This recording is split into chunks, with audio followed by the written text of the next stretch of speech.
सबसे खूबसूरत औरत ऐसे बन गई नगरवधु। ये कहानी है भारतीय इतिहास की सबसे खूबसूरत महिला के नाम से विख्यात आम्रपाली की, जिसे अपनी खूबसूरती की कीमत वेश्या बनकर चुकानी पड़ी।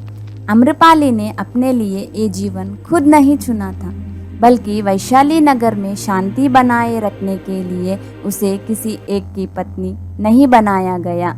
उसने सालों तक वैशाली के धनवान लोगों का मनोरंजन किया, लेकिन जब वहाँ तथागत गौतम बुद्ध के संपर्क में आई तो सब कुछ छोड़कर बौद्ध भिक्षुनी बन गई। गौतम बुद्ध के जीवन में कई ऐसे लोग आए जो अपने जीवन में कुछ और थे और भगवान बुद्ध से मिलने के बाद पूरी तरह बदल गए। भगवान बुद्ध के साथ रहने और उनके विचारों का कमाल था कि कई लोग अपने पुराने जीवन छोड़कर उनके साथ हो गए। आम्रपाली भी उनमें से एक थी, जो वैश्या से बौद्ध भिक्षुनी बन गई। कौन थी आम्रपाली? आम्रपाली के माता पिता का तो पता नहीं, लेकिन जिन लोगों ने उसका पालन किया उन्हें वह एक आम के पेड़ के नीचे मिली थी, जिसके वजह से उसका नाम आम्रपाली रखा गया। वह बहुत खूबसूरत थी। उसकी आंखें बड़ी बड़ी और काया बेहद आकर्षक थी। जो भी उसे देखता था वह अपनी नज़रें उस पर से हटा नहीं पाता था, लेकिन उसकी यही खूबसूरती, उसका यही आकर्षण उसके लिए शाप बन गया। एक आम लड़की की तरह वो भी खुशी खुशी अपना जीवन जीना चाहती थी, लेकिन ऐसा नहीं हुआ। वह अपने दर्द को कभी बयां नहीं कर पाई और अंत में वही हुआ जो उसकी नियति ने उससे करवाया। क्या हुआ जब आम्रपाली बड़ी हुई? आम्रपाली जैसे जैसे बड़ी हुई उसका सौंदर्य चरम पर पहुंचता गया, जिसकी वजह से वैशाली का हर पुरुष उसे अपनी दुल्हन बनाने के लिए बेताब रहने लगा। लोगों में आम्रपाली की दीवानगी इस हद तक थी कि वो उसको पाने के लिए किसी भी हद तक जा सकते थे। यही सबसे बड़ी समस्या थी। आम्रपाली के माता पिता जानते थे कि आम्रपाली को किसी को भी सौंपा गया तो बाकी के लोग उनके दुश्मन बन जाएंगे और वैशाली में खून की नदियाँ बह जाएंगी। इसीलिए वहाँ किसी भी नतीजे पर नहीं पहुँच पा रहे थे।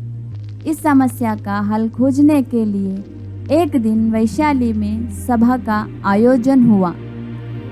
ऐसे बनी आम्रपाली वैश्या। इस सभा में मौजूद सभी पुरुष आम्रपाली से विवाह करना चाहते थे, जिसकी वजह से कोई निर्णय लिया जाना मुश्किल हो गया था।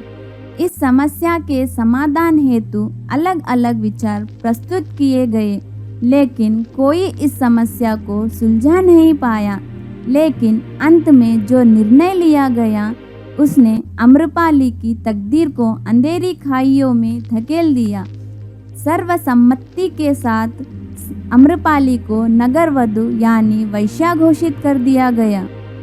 आम्रपाली और बुद्ध अपने एक प्रवास में वैशाली आए। उनका एक शिष्य भिक्षा मांगने आम्रपाली के महल पहुंचा। आम्रपाली उसे देखते ही प्रेम में पड़ गई। आम्रपाली ने उससे कहा कि वर्षा काल में वो उसके महल में रह सकता है। भिक्षुक ने कहा वो बिना बुद्ध की आज्ञा के कहीं नहीं रुक सकता।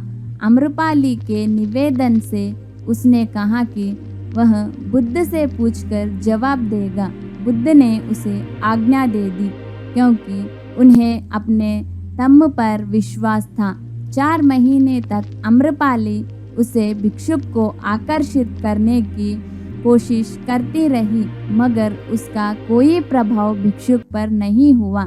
4 महीने बाद जब भिक्षुक वापस बुद्ध के पास लौटा तो आम्रपाली भी बुद्ध की शरण में पहुंची और बोली, मैं आपके सिखाए धम्म के आगे नतमस्तक हूँ। मेरे कोई भी प्रयास आपके भिक्षुक को मेरी ओर आकर्षित नहीं कर सका।